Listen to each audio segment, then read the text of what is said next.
Hi everybody, this is Roxy, and I had a few questions on my camera mount, so I thought I would film it this way.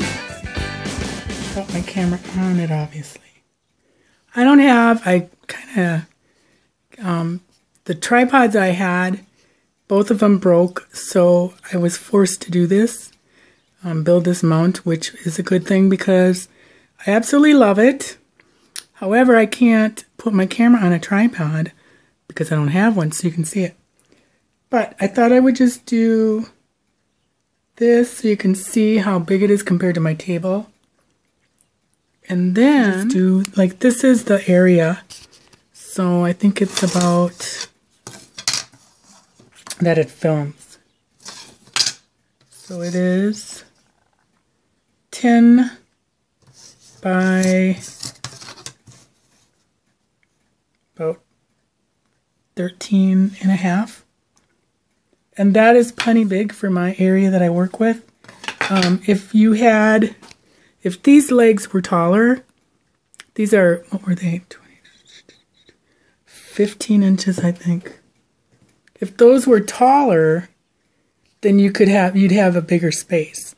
But this is all I needed. I didn't want it any taller because where this is right now, if I'm sitting here, I can see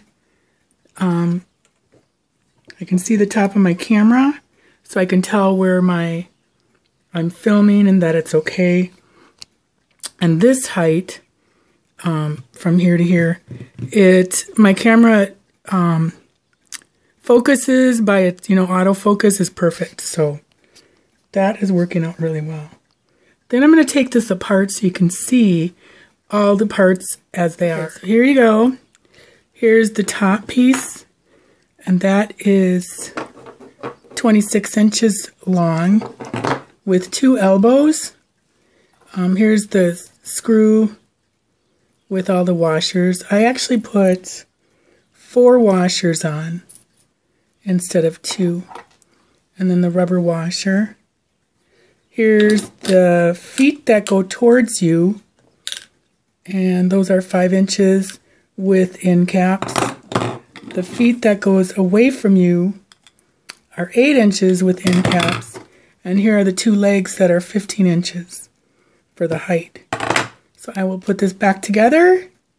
No, actually I was going to do this. So here's the top. You put all your little screws on, fit it through, put the rubber on. And if you're using a cell phone or with a different mount, you would just put this selfie stick. Will screw right on there. And then you can mount your phone. But I use a kind of a point and shoot camera, so that's why that's what I use. All right, so I'll put it back together again, and I'll be back. Okay, so I think I answered most of my questions. Leslie Claire Jones, she's been studying. How well do I like it? I love it. And yes, I can see the viewfinder, but I do, this is a tall table, and I also sit on a counter height chair. So not a bar stool, but a counter height. And I'm tall. I actually have a long torso, and I'm 5'10", so I am pretty tall, and it works for me. But you could always, if you don't need this big of a space, you could always lower that. But I mean, you can just stand up and look down the viewfinder. You only need to do it once, and if you tape out like this, I don't necessarily need this, but I did it kind of just to answer the question about how big of the space I was taping. But, I can see it because I'm tall, like I said. But I would think if you just stand and look and you find your viewfinder, see what area you're at, you'll be fine. So I measured that. Yeah, see, I don't have to zoom in with this. It's not that high, which is nice. 15 inches. All right, and then the camera mount, I just showed that. Plus showed that you can mount a selfie stick, and this is just from the Dollar Tree. So $1, and you've got, so that makes this camera mount $8.50 if you need a selfie stick. Are you going to the bottom of the camera where the tripod connector would go? Yes. She worked at a hardware store. They always built stuff out of PVC.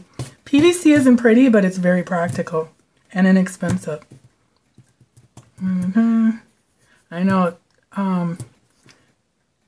Dee Scrapple said she bought a camera stand from Amazon for $100. It works, but she wished she would have seen this video a few months ago. Well, I would have had it a few months ago, Dee, but I'm a lazy crafter. And then also the selfie stick question, how you do your phone. So I think if you have any more questions, just give me a, post them down below. I was trying to get this out by last Friday, and I didn't. It's just been crazy here. I can't get anything done because it's been about 20 below, and it's just nuts. Anyways, I hope that helps, and thanks for watching.